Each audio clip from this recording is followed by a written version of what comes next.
Hello everyone and welcome to today session. आज हम बात करेंगे गोल सेटिंग से रिलेटेड प्लस रिजिलियंस से रिलेटेड। जब आप गोल सेट करते हैं, जब आपके साथ कोई प्रॉब्लम आती है, अगर कोई ऐसी प्रॉब्लम है जिसने आपको इतना ज्यादा परेशान कर दिया है या हमारे टीनेजर्स बच्चे को इतना ज्यादा परेशान कर दिया है कि उसको अब आगे बढ़ने से डर लग रहा है, तो वो कैसे अपने इस डर पे काबू पा सकता है, कैसे इसको ओवरकम कर सकता है, कैसे खुद को बूस्ट कर सकता है, बाउंस बैक कर सकता है। तो ये जो रिजिलियंस का बिहेवियर है, आज हम इसके बारे में बात करेंगे कि ये कैसे हेल्प करता है गोल सेटिंग में।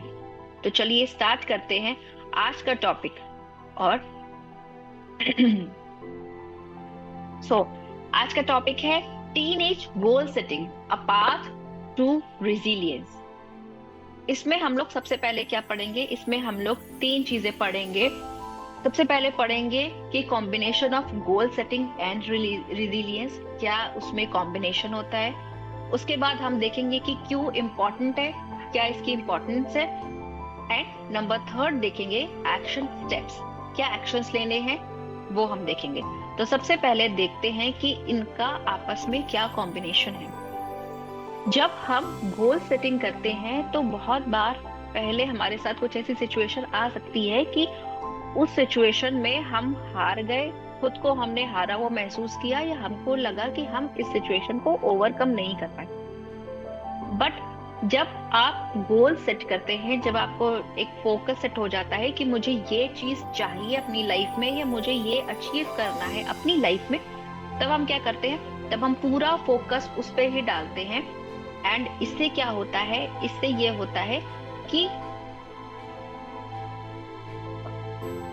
होता है कि जब हम पूरा फोकस उस पे डालते हैं तो हमारा माइंड फिर उसी हिसाब से वर्क करता है।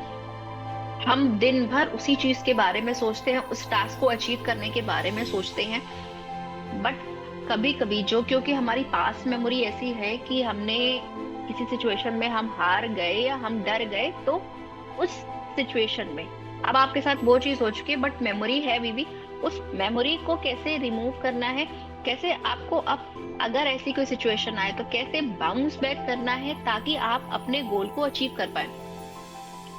नया गोल सेट किया है, उसको अचीव करना है। अब नए गोल में भी अगर आपको डर लग रहा है तो क्या करें, क्या स्टेप्स लें, कैसे अपना डर भगाएं, ये सारी चीजें आज हम इस टॉपिक में देखेंगे। तो गोल सेटिंग और रेजिलियंस का एक कॉम्बिनेशन है। रेजिलियंस की जो आपकी जो कैरेक्टरिस्टिक है वो बहुत हेल्प करती है जब आप गोल सेट करते हैं, गोल को अचीव करना चाहते हैं। उसके बाद जो सेकेंड चीज आती है वो आती है इम्पोर्टेंस। अब इसमें क्या क्या इम्पोर्टेंस है, इस चीज की क्या इम्पोर्टेंस है, आइए देखते हैं। सबसे पहला आता है क्लैरिटी एंड फोकस। जब आप गोल सेट करें तो जो रेजिलियंस है, जब गोल सेटिंग है, ये आपको एक क्लैरिटी देती है कि आपको क्या चीज चाहिए अपनी लाइफ में, एक फोकस देती है। फोकस मिलेगा, क्लैरिटी मिलेगी, तब आपको ये समझ में आएगा कि मुझे ये चीज चाहिए, मुझे इतने मार्क्स चाहिए इस सब्जेक्ट में या इस टेस्ट में, मुझे अपने परसेंटाइल बनाने हैं, या मुझे इस स्पोर्ट्स में इस स्पोर्ट्स टीम को ज्वाइन करना है, बेस्ट प्लेयर बनना है, एक्सेट्रा एक्सेट्रा। डिपेंड करता है कि आपका गोल क्या है। जब आप अपने गोल पे डिसाइड करते हैं, वर्क करते हैं, तो धीरे धीरे आपकी क्लैरिटी आनी शुरू हो जाती है, क्योंकि आप बहुत ज्यादा सोचते हैं उसके बारे में, इंफॉर्मेशन गैदर करते हैं, बात करते हैं, पेरेंट्स से हो, फ्रेंड से हो, और सबसे कम्युनिकेट करते हैं कि क्या चीज है, फिर कैसे अचीव करना है। तो जब आप इस तरह से बात करते हैं तो क्लैरिटी आपकी डेवलप होती है, फोकस बढ़ता है, और यही फोकस आपको मोटिवेट करता है रेजिलियंस की पावर को और बढ़ाने में। आपको मोटिवेट करता है कि अगर कोई प्रॉब्लम आती है तो आपके अंदर इतनी कैपेबिलिटी है कि आप उसको ओवरकम कर सकते हैं। तो क्लैरिटी और फोकस दोनों बढ़ता है जब आपके पास गोल सेटिंग हो जाती है। तो put C and F for clarity and focus in the comment section. अगर आपको ये चीज समझ में आ गई कि कितना जरूरी है गोल सेटिंग करना और गोल सेटिंग के साथ में अपनी रेजिलियंस पावर को डेवलप करते जाना। उसके बाद सेकंड पॉइंट आता है ओवरकमिंग चैलेंजेस। आपके लाइफ में बहुत सारे चैलेंजेस आते हैं। हो सकता है पहले कभी नहीं आए हों, लेकिन अब आपने गोल सेट किया, तुरंत ही कुछ ऐसा हो गया कि अब आपको लग रहा है मैं कैसे करूं। बट क्योंकि आपने वो गोल सेट किया है अपने लिए, अपनी ग्रोथ के लिए, तो आपको ये सोचना होगा कि अब मैं इसको कैसे दूर करूं, इन चैलेंजेस को कैसे दूर करूं, कैसे इसको ओवरकम करूं, क्या स्टेप्स लूं ताकि मैं अपने गोल पर भी उस टाइम लिमिट में उस गोल को अचीव कर पाऊं, उस जो मैंने माइलस्टोन बनाए हैं उनको भी अचीव कर पाऊं और मुझे ज्यादा स्ट्रेस भी ना हो।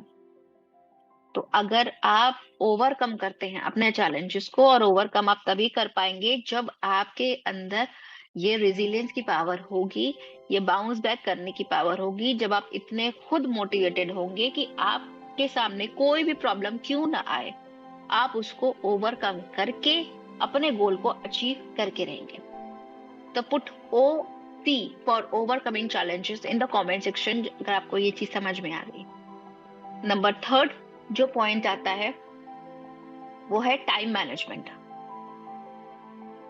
टाइम मैनेजमेंट बहुत इंपॉर्टेंट है गोल सेट करने के लिए, क्योंकि जब आपने अपना गोल सेट किया है, एक टाइम एलोकेट किया है कि इतने टाइम में मुझे ये गोल अचीव करना है, अब आपने जब टाइम फ्रेम डिसाइड किया, फिर आपने अपने इस गोल को सब गोल्स में डिवाइड किया, तो आपको उसमें भी देखना है कि इतनी ड्यूरेशन में मैं ये काम कर पा रहा हूँ, मुझसे ये काम होगा कि नहीं।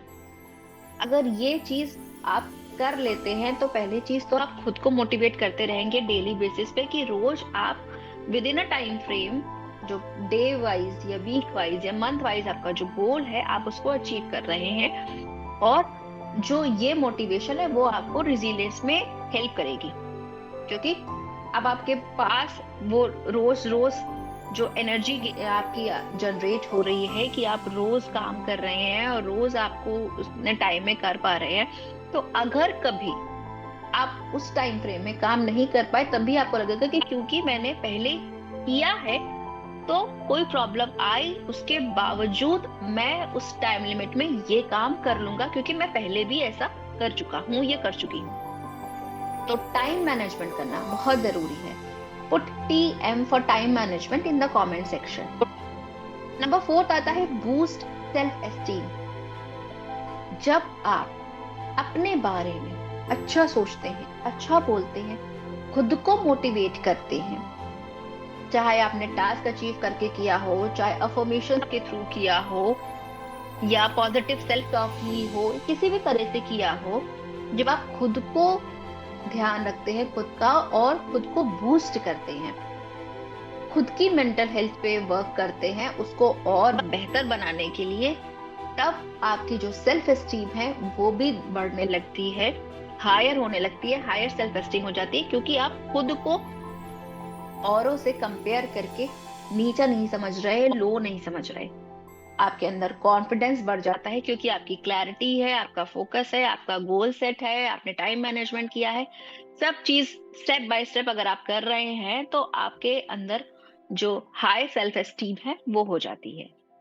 Put BSE boosting self esteem in the comments. Number 5th point जो आता है लर्निंग फ्रॉम फेलियर। हमारे साथ बहुत बार ऐसी चीजें होती हैं जो हमने शायद एक्सपेक्ट ना की हो और हम उसमें फेल हो गए, या कभी कभी हमें पता ही नहीं होता है और कुछ ऐसी सिचुएशन आ गई और हमने एक्ट किया और हम फेल हो गए, या हम अपना 100% नहीं दे पाए या दे पाए पर स्टिल हम फेल हो गए। तो फेलियर किसी भी सेंस में आ सकता है आपके सामने, बट अगर आप फेलियर को देख के डर गए कि दोबारा से मैं इस तरह से चीज नहीं करूंगा, मैं फेल हो जाऊंगा, तो आप रिस्क लेना भूल जाएंगे, आप डिसीजन लेना भूल जाएंगे, क्योंकि अब आप एक ही पैटर्न पे चल रहे हैं। ये करूंगा तो सक्सेस होगा, नहीं तो ये नहीं करूंगा तो मैं सक्सेस नहीं कर पाऊंगा, ये सक्सेसफुल नहीं हो पाऊंगा।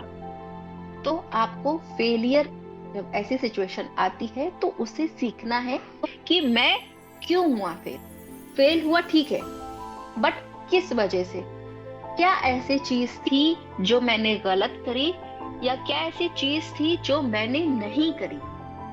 किस वजह से ये सिचुएशन आई मेरे सामने? जब आप सारी चीज सिचुएशंस पे क्लैरिटी लेते हैं, जब सारी सिचुएशंस के बारे में पता करते हैं, देखते हैं, तब आपको वो चीज समझ में आ जाती है कि या कहाँ पे आपसे गलती हुई है, क्या चीज नहीं करी है, या क्या चीज एक्स्ट्रा कर दी है।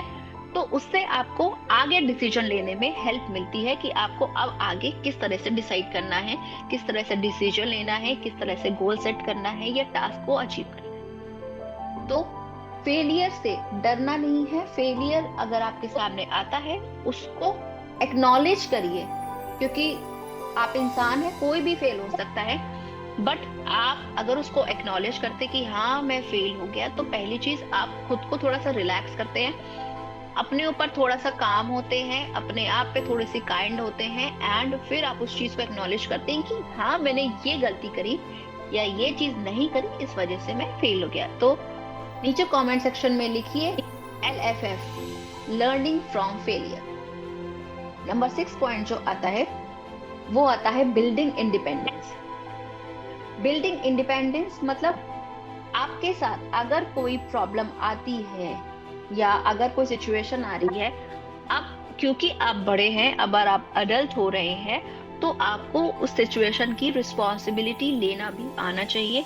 इंडिपेंडेंट अगर आप हो रहे हैं, तो उस सिचुएशन को कैसे हैंडल करना है, क्या उस सिचुएशन के पॉजिटिव नेगेटिव पॉइंट्स हो सकते हैं, सब चीज के बारे में आपको सोचना होगा, उसके ऊपर एक्शन लेना होगा, और उस सिचुएशन की आपको रिस्पॉन्सिबिलिटी भी लेनी होगी, क्योंकि इंडिपेंडेंस के साथ में रिस्पॉन्सिबिलिटी भी आती है।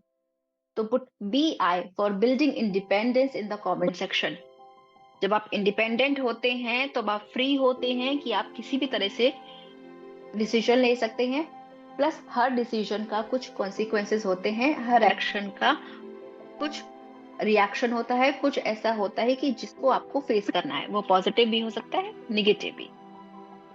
इसके बाद जो 7th पॉइंट आता है, वो आता है अडेप्टिव टू चेंज। जब चेंज को आप अडेप्ट करेंगे, एक्सेप्ट करेंगे, एक्नॉलेज करेंगे, तब आपके लिए बाउंस बैक करना बहुत इजी हो जाएगा। बिकॉज कभी कभी हमारे साथ ऐसा होता है कि हमारा ट्रैक बिल्कुल सही है, हम बिल्कुल सही ट्रैक पे काम कर रहे हैं अपने गोल को अचीव करने के लिए, बट सडन कुछ चेंज हो गया, हमारी फैमिली में कुछ ऐसा हो गया, हमारी पर्सनल लाइफ में कुछ ऐसा हो गया, या हम जिस प्रोसेस के थ्रू काम कर रहे थे उस प्रोसेस में कुछ ऐसा हो गया, कुछ भी ऐसे चेंजेस हो गए जिसकी वजह से हम वो पाथ अब फॉलो नहीं कर सकते, या उस पाथ को फॉलो करने में कुछ प्रॉब्लम आ रही है। तब आपको क्या करना है? तब आपको डर के रुकना नहीं है, आपको बाउंस बैक करना है। क्यों? क्योंकि आपका गोल तो आपको अचीव करना है। अब अगर आप इस ए रास्ते से नहीं जा रहे हैं, तो ठीक है, ए रास्ते में कुछ प्रॉब्लम आई, कुछ चेंजेस आए, अब आप क्या करेंगे? उस चेंजेस को एक्सेप्ट करिए, थोड़ा सा डाइवर्ट होके फिर से आप ए रास्ते पर आ जाइए, जहां से वो सीधा है। जैसे कहते हैं ना, डाइवर्जन, घूम के फिर आप उसी लेन में आ गए, ताकि जिस पे आपको वो गोल को अचीव करने में हेल्प मिले। तो अडेप्ट करिए, चेंजेस को एक्नॉलेज करिए, एक्सेप्ट करिए। जब आप एक्सेप्ट करना शुरू हो जाएंगे, तब आपके अंदर ये हो जाएगा कि अब मैं और क्या कर सकता हूँ, किस तरह से मैं अपने गोल को अचीव कर सकती हूँ, क्या क्या और वेज हैं, क्या एक्शन हैं जो मुझे चेंज करने हैं, ये नए क्या ऐसी एक्टिविटी है जो मुझे करनी है। बट अगर आप उसको एक्सेप्ट नहीं करेंगे, तब आप वहीं पर स्टक रह जाएंगे और आगे ग्रो नहीं कर पाएंगे। तो put AC for adapting change. 8th point जो आता है, वो आता है लॉन्ग टर्म विजन। दूर की सोचिए। जब आप गोल बनाते हैं, तो शॉर्ट टर्म होता है जो 1 से 2 साल का होता है, लॉन्ग टर्म होता है जो 5 साल या उससे ज्यादा टर्म का होता है। तो हम लॉन्ग टर्म को शॉर्ट टर्म गोल में डिवाइड कर सकते हैं कि मान लीजिए मुझे इस तरीके का डॉक्टर बनना है, या फिर मुझे वो स्पोर्ट्स टीम में जाना है, या फिर मुझे वो फेमस पेंटर बनना है, म्यूजिशियन बनना है। वट आपका गोल है, जो भी आपका गोल है, वो एक लॉन्ग टर्म गोल है, क्योंकि आप कल ही नहीं उस तरह के बन जाएंगे। बट क्योंकि आपने वो लॉन्ग टर्म गोल लिया, एक बड़ा विजन रखा कि मुझे उस तरीके का बनना है या वो बनना है, उसको आपने छोटे गोल में डिवाइड किया कि मुझे 1 साल में क्या करना है, मुझे 2 साल में कितना करना है, मुझे 3 साल में किस माइलस्टोन को अचीव करना है या क्या स्टैंडर्ड पे मुझे पहुंचना है। अब 1 साल के गोल को भी आपने फर्दर डिवाइड किया। पहले महीने क्या करूंगा, दूसरे महीने, तीसरे महीने, इस तरह से आपने हर मंथ को डिवाइड किया। तो जब आपका लॉन्ग टर्म विजन रहेगा तभी आपको लाइफ में पता रहेगा कि आपको एक्चुअल में करना क्या है। बिकॉज हर साल अगर आप एक नया गोल बनाएंगे कि अब मुझे ये करना है, अब मुझे वो करना है, तो आप थोड़ा सा डाइवर्ट हो सकते हैं, कंफ्यूज हो सकते हैं कि एक्चुअल में आपको करना क्या है।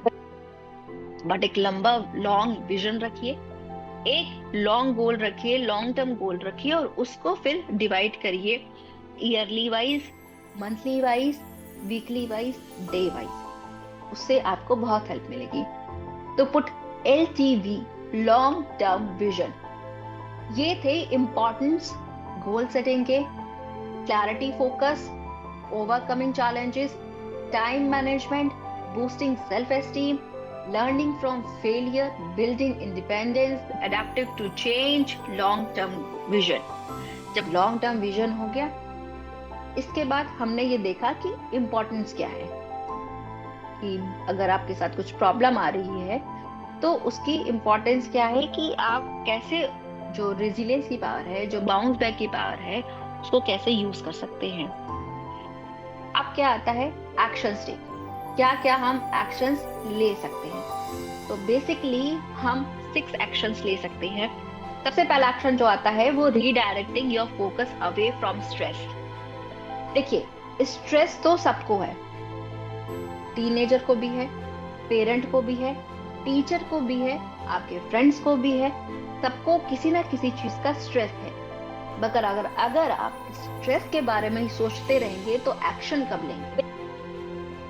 तो प्रॉब्लम है, एक्नॉलेज करिए, बट स्ट्रेस के बारे में नहीं, सॉल्यूशन के बारे में सोचिए कि आपको क्या करना है, कैसे करना है, कब करना है।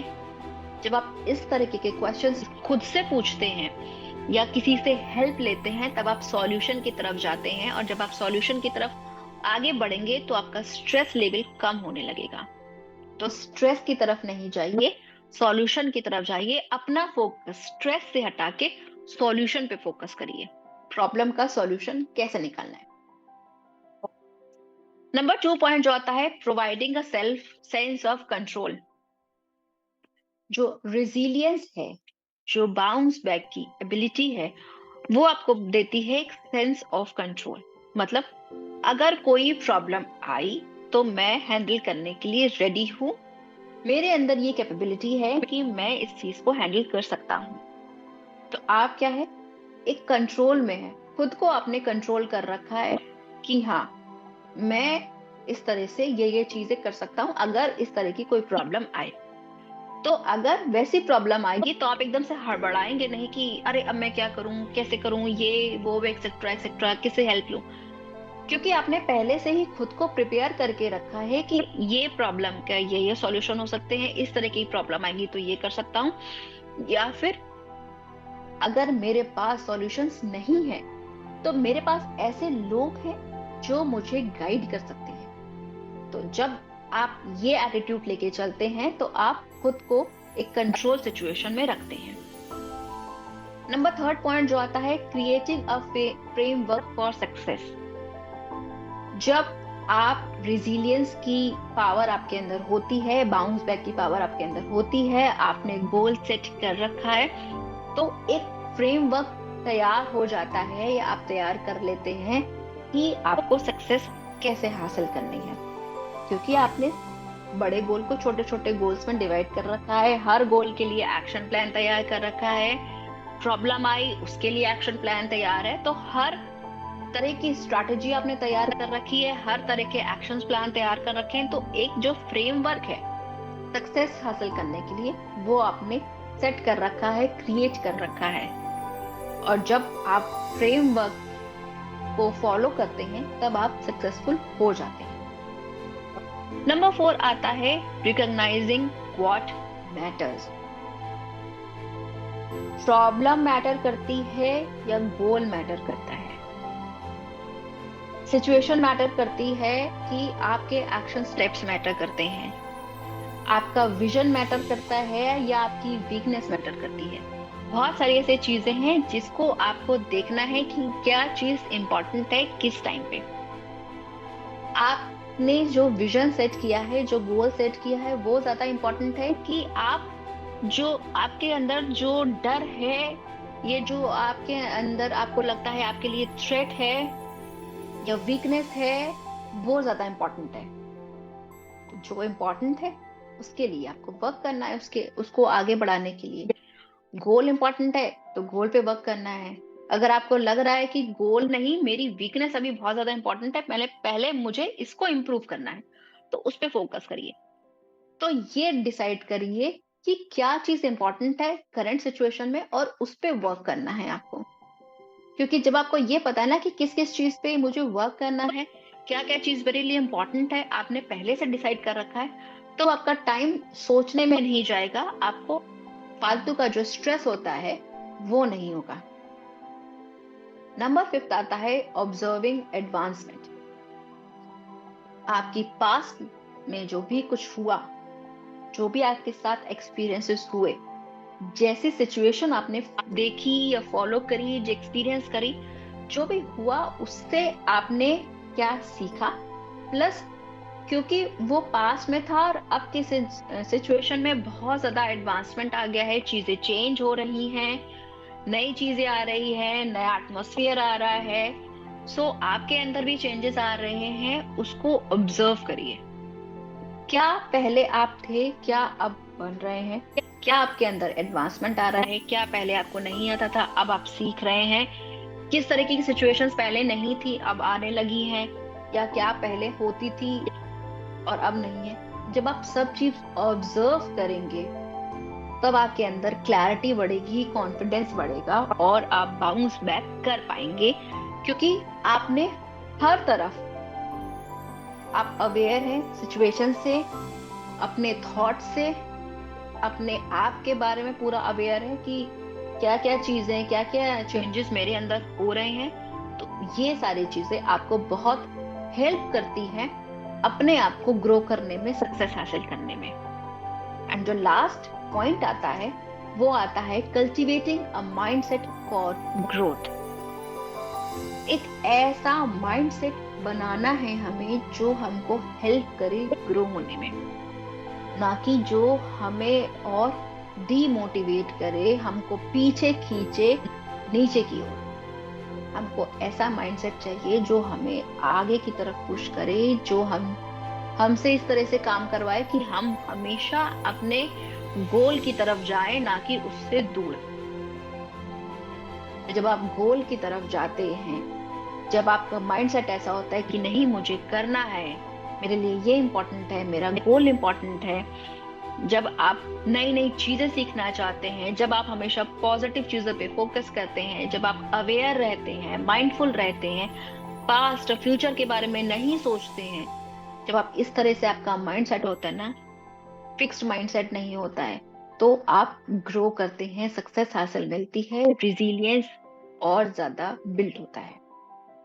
तो ये 6 पॉइंट्स थे, एक्शन स्टेप्स थे कि जो आपको हेल्प करेंगे रिजिलियंस को बढ़ाने में, गोल सेटिंग को और अच्छे से इम्प्लीमेंट करने में। तो जितना भी आज आपने सीखा, आपको कैसा लगा, प्लीज मुझे कमेंट सेक्शन में जरूर बताइएगा। मैं आपके कमेंट्स का जरूर वेट करूंगी एंड मैं रिप्लाई करूंगी। और अगर आप चाहते हैं कि मैं किसी पर्टिकुलर टॉपिक पे आपसे बात करूं, तो आप वो टॉपिक भी मुझे बता सकते हैं कि मैं इस टॉपिक को और एक्सप्लेन करूं। आप मुझे इंस्टाग्राम या फेसबुक पे भी फॉलो कर सकते हैं, मेरा हैंडल है ऋचा गोयल कटियार। और आप मेरे फेसबुक के प्राइवेट ग्रुप या फिर मेरी व्हाट्सएप कम्युनिटी को भी ज्वाइन कर सकते हैं, जिसका लिंक नीचे डिस्क्रिप्शन में लिखा है।